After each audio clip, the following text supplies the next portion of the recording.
Cricket की दुनिया यानी गेम ऑफ क्रिकेट में आपका स्वागत है।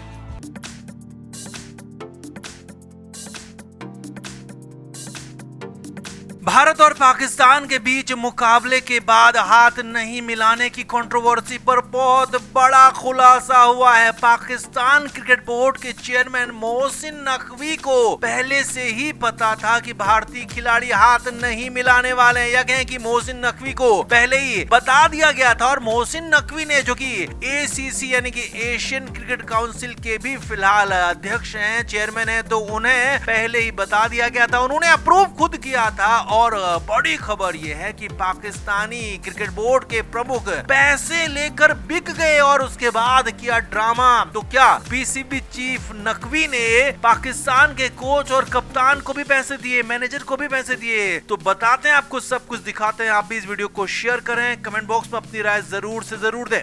तो क्रिकेट जगत में भूचाल, भूकंप लाने वाली खबर है। सबसे बड़ी खबर है, पाकिस्तान क्रिकेट बोर्ड के चेयरमैन मोहसिन नकवी पर बहुत बड़ा आरोप लगा और यहाँ तक कि वो एसीसी के भी चेयरमैन है, अध्यक्ष हैं। जी हाँ, मोहसिन नकवी जो कि एसीसी के चेयरमैन है, पीसीबी के चेयरमैन है, तो उन्हें पता था कि भारतीय खिलाड़ी मैच के बाद हाथ नहीं मिलाएंगे। तो बड़ी खबर आपको बता रहे हैं, अल जजीरा की तरफ से ये दावा किया गया है कि मैच ऑफिशियल को पहले से ही पता था कि यहाँ पर भारतीय टीम हाथ नहीं मिलाएगी। यहाँ तक कि खुद मैच रेफरी एंडी पाइक्राफ्ट ने टॉस से पहले दोनों कप्तान सूर्य कुमार यादव, सलमान अली आगा से खुद कहा था कि आप दोनों टॉस से पहले हाथ नहीं मिलाएंगे। और टॉस के बाद तो सूर्या खुद ही पीछे हट गए, तो टॉस के बाद तो हाथ का सवाल ही नहीं था। लेकिन टॉस से पहले हाथ नहीं मिलाने को लेकर खास तौर पर मैच रेफरी ने कहा था। आप समझिए आगे की पूरा का पूरा इसका क्रोनोलॉजी समझिए। कोई कहानी ऐसी नहीं है, बल्कि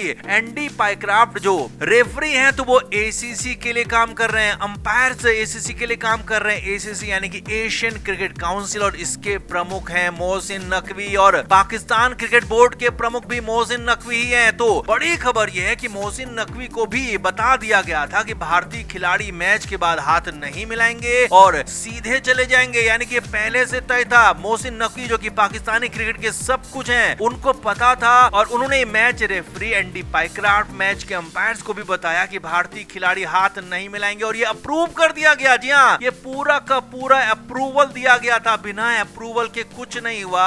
और ये अप्रूव होने के बाद ही मैच ऑफिशियल्स को जानकारी थी इसकी सबकी, ये अल जजीरा ने साफ साफ बताया। और यही नहीं, बड़ी खबर ये है कि अब यहाँ पर पाकिस्तान क्रिकेट बोर्ड के प्रमुख मोहसिन नकवी ने ही इस पूरी चीज को मंजूरी दी थी कि भारतीय खिलाड़ी हाथ नहीं मिलाएंगे। तो आखिर उन्होंने अपने खिलाड़ियों को क्यों नहीं बताया, अपने कोच और कप्तान को क्यों नहीं बताया कि उनकी ऐसी बेइज्जती होने वाली है? तो वो भी तैयार रहते मैदान में। पाकिस्तान के खिलाड़ी भी पहले से, उनको अगर पता होता तो इतनी बुरी बेइज्जती उनकी नहीं होती। लेकिन यहाँ पर तो खुद उनके आका, उनके पीसीबी के बोर्ड अध्यक्ष मोहसिन नकवी ने ये पूरा का पूरा जाल बिछाया। अब अंदर की खबर ये है कि ये सब कुछ ऐसे ही नहीं हुआ है, बल्कि इसके लिए करोड़ों करोड़ रुपए लिए गए हो। जी हाँ, बड़ी खबर ये भी है कि इसके लिए पैसे लिए गए और पैसे लेकर पाकिस्तानी क्रिकेट बोर्ड के अध्यक्ष बिक गए और उसके बाद ड्रामा करने लगे कि हमारे साथ गलत हो गया, हमारे साथ ऐसा नहीं होना चाहिए था, हमारे खिलाड़ियों को बेइज्जत किया गया और ये दावा किया गया। लेकिन अंदर की खबर यही है कि पैसे लेकर पाकिस्तानी बिक गए और बाद में ड्रामा करने लगे, और पैसा भी बहुत मोटा, क्योंकि मोहसिन नकवी कोई सामान्य इंसान नहीं, बल्कि पाकिस्तान में वो बड़े पैसे वाले माने जाते हैं। कई चैनल्स उनके चलते हैं, टीवी चैनल्स चलते हैं, न्यूज चैनल्स चलते हैं। और यही नहीं, वो पाकिस्तान के गृह मंत्री तक रह चुके हैं। और यही नहीं, पाकिस्तान में पंजाब के केयर टेकर मुख्यमंत्री तक रह चुके हैं। भारी भरकम उनकी संपत्तियां हैं, भारी भरकम उनके पास पैसा है, लेकिन उसके बाद भी उन पर पैसा लेने का आरोप लग रहा है, क्योंकि पहले भी एक बार उन्होंने पैसे लिए थे, उन पर आरोप लगा था। हारिस स्टील का एक घोटाला हुआ था, तो उसमें भी एक इनको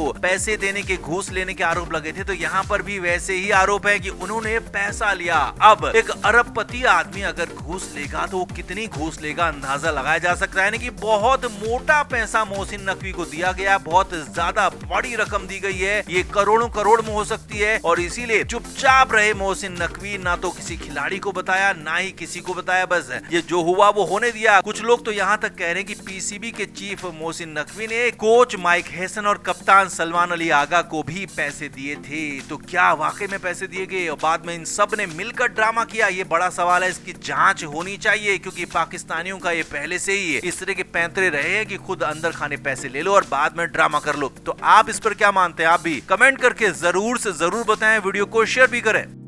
तो संजू सैमसन पिछले 1.5 साल से भारत में ओपनिंग की भूमिका निभा रहे थे, भारतीय टीम में अच्छा प्रदर्शन भी कर रहे थे, लेकिन जैसे ही शुभमन गिल वापस आए तो ये तय था कि उनको बाहर जाना पड़ेगा, क्योंकि गिल को वाइस कैप्टन बनाकर T20 टीम में लाया गया था। और हुआ भी वही, भारतीय टीम जब यहाँ बल्लेबाजी के लिए उतरी यूएई के खिलाफ तो ओपनर के तौर पर गिल और अभिषेक शर्मा ही उतरे, लेकिन इस टीम में संजू सैमसन भी शामिल थे और उनको इस बार 5वें या फिर 6ठे नंबर पर खिलाने की प्लानिंग थी। अब ऐसा क्यों हुआ, कैसे हुआ, वो समझिए। असल में यूएई से मैच के लिए संजू सैमसन का बाहर बैठना तय था, क्योंकि संजू सैमसन नेट्स पर प्रैक्टिस नहीं कर रहे थे। सभी ने देखा, सभी को पता था संजू सैमसन नेट्स पर आते थे और बाकी खिलाड़ी प्रैक्टिस करते थे, लेकिन संजू प्रैक्टिस नहीं करते थे, न कीपिंग की और न ही बल्लेबाजी की। जबकि जितेश शर्मा लगातार विकेट कीपिंग की प्रैक्टिस कर रहे थे, बल्लेबाजी की प्रैक्टिस कर रहे थे और लंबे लंबे छक्के लगाने की प्रैक्टिस कर रहे थे। लेकिन इसके बाद भी जब मैच शुरू हुआ, मैच के लिए टॉस के लिए आए कप्तान सूर्या, तो जो लिस्ट थमाई गई यूएई के कप्तान के हाथ में, उसमें जितेश की जगह संजू का नाम था। अब इसकी इनसाइड खबर खुलकर आ गई है। खबर यह है कि गौतम गंभीर ने तय कर लिया था कि संजू सैमसन मैच नहीं खेलेंगे, लेकिन सूर्य कुमार यादव अपने इस दिग्गज खिलाड़ी के लिए अड़ गए। जी हाँ, ये फैसला बहुत बड़ा हुआ था। बीसीसीआई सूत्रों के मुताबिक सूर्य कुमार यादव ने साफ कहा कि मैं पिछले 1 से 1.5 साल से संजू को खिला रहा हूँ, लगातार खिला रहा हूँ, उसे बैक किया और उसने अच्छा प्रदर्शन भी किया, तो ऐसे ही किसी खिलाड़ी को आप बाहर नहीं कर सकते हैं, ऐसे ही किसी खिलाड़ी का करियर बर्बाद नहीं कर सकते हैं। हालांकि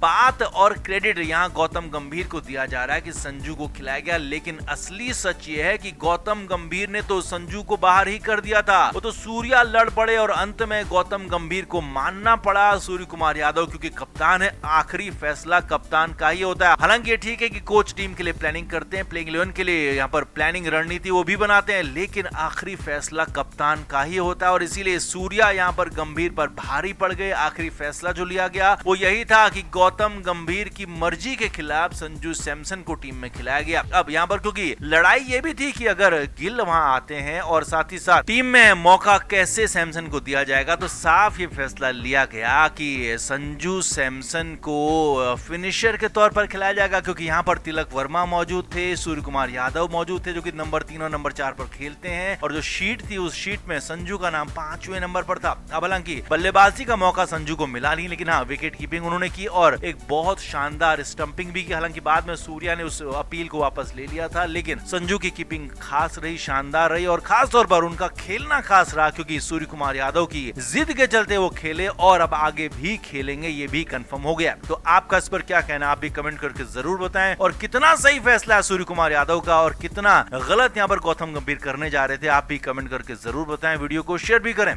क्रिकेट के हर नए अपडेट के लिए गेम ऑफ क्रिकेट को सब्सक्राइब करें और उसके बाद बेल आइकन को प्रेस करना ना भूलें, ताकि सिर्फ आपको मिले गेम ऑफ क्रिकेट की हर खबर सबसे पहले।